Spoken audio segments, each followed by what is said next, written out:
Hello viewers, welcome to my channel Shortcook. আজকে আমি চলে এসেছি ঝিঙের একটা ইউনিক রেসিপি নিয়ে। ঝিঙে পোস্ত তো সবাই খেয়েছেন, একবার এইভাবে ঝিঙের রেসিপিটি তৈরি করে দেখুন, খুবই ভালো লাগবে। তাহলে চলুন দেখে নেওয়া যাক। দেখুন এখানে আমি 600 গ্রাম ঝিঙে এইভাবে কেটে নিয়েছি কিউব করে, আর এইভাবে আলুগুলোকে পাতলা করে কিউবের মতো করে কেটে নিয়েছি, পাতলা পাতলা করে খুবই।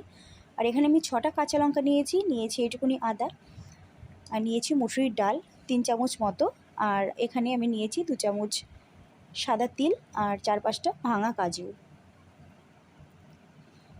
এবার চলে যাব কড়াইতে তেল দিয়েছি। তেলটা ভালো করে গরম হয়ে যাওয়ার পরে দিয়ে দিচ্ছি একটা শুকনো লঙ্কা আর একটি তেজপাতা ফোড়ন, আর দিয়ে দেবো কালো জিরে ফোড়ন। ফোড়নটা ভাজা হতে একটু নেড়েচেড়ে নিয়ে প্রথমে কিন্তু আলুগুলোকে ভেজে নেব একটু হালকা করে।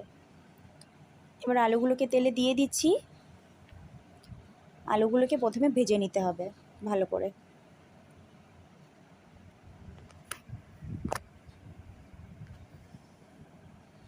আলুগুলোকে আমার মোটামুটি ভাজা হয়ে গেছে। এই পর্যায়ে দিয়ে দিচ্ছি ঝিঙেগুলোকে আলুর সাথে ভালো করে ভেজে নিতে হবে।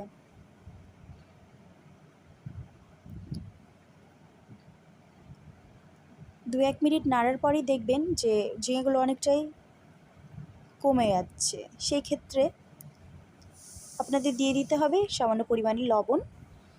লবণটা দেওয়ার পর ভালো করে লবণ আর ঝিঙে আলু সব কিছুকে ভালো করে মিশিয়ে নিতে হবে, তাহলে ঝিঙেগুলো কিন্তু সেদ্ধ হয়ে যাবে খুবই তাড়াতাড়ি।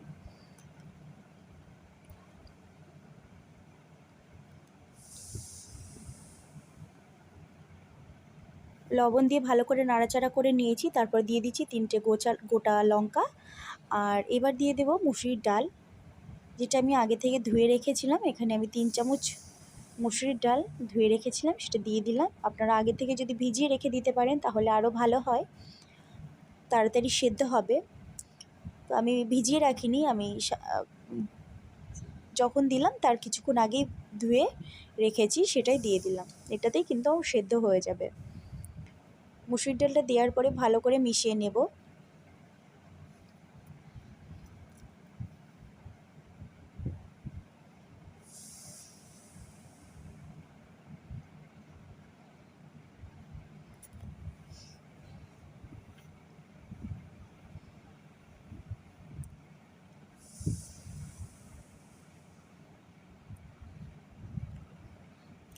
ভালো করে মিশিয়ে নেওয়ার পর এবার ঢাকা দিয়ে দেব।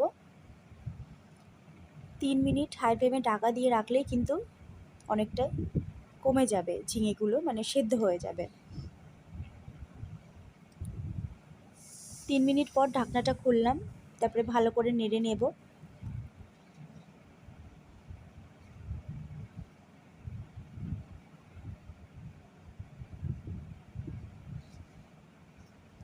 এখন দিয়ে দেব হলুদ, পরিমাণ মতো হলুদ দেব।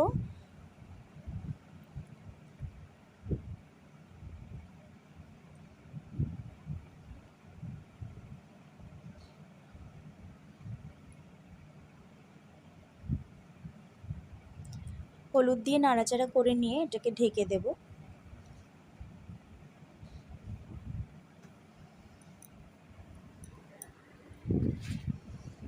ঢেকে রেখেছিলাম 3-4 মিনিট। 3-4 মিনিট পর ফিরে এসে দিয়ে দিচ্ছি কাঁচা লঙ্কা বাটা, আর যে আদাটা আমি দেখিয়েছিলাম ওই আদাটা বাটা দিয়ে দিলাম।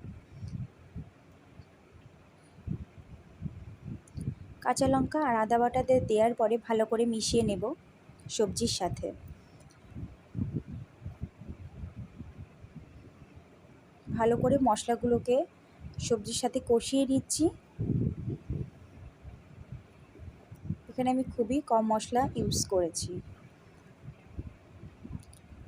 আর এইবার দিয়ে দেব 2 চামচ সাদা তিল বাটা, আর 3-4টে যে ভাঙা কাজুটা দেখিয়েছিলাম, এই কাজু বাদাম বাটাটা একসাথে বেটে রেখেছিলাম, ওটাই দিয়ে দিলাম। এটা কিন্তু খুবই সুন্দর হয় এই ঝিঙের তরকারিটি খেতে। অবশ্যই একবার এইভাবে রেসিপিটি কিন্তু ট্রাই করার অনুরোধ রইল। তো এটা দেওয়ার পরে ভালো করে মিশিয়ে নেব সবজির সাথে। মিশিয়ে নেওয়ার পর ঢাকা দিয়ে দেব।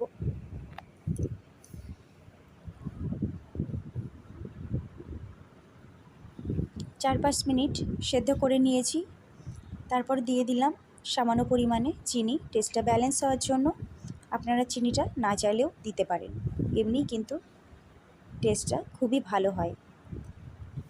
চিনিটা দেওয়ার পরে আরও 2-3 মিনিট ফুটিয়ে ঝোলটাকে আরও একটু টানিয়ে নিলাম। শুকনো শুকনো টাইপের হবে খেতে। গ্যাসের ফ্লেমটা অফ করে দিয়ে ঢেকে রেখেছিলাম 2 মিনিট মতো।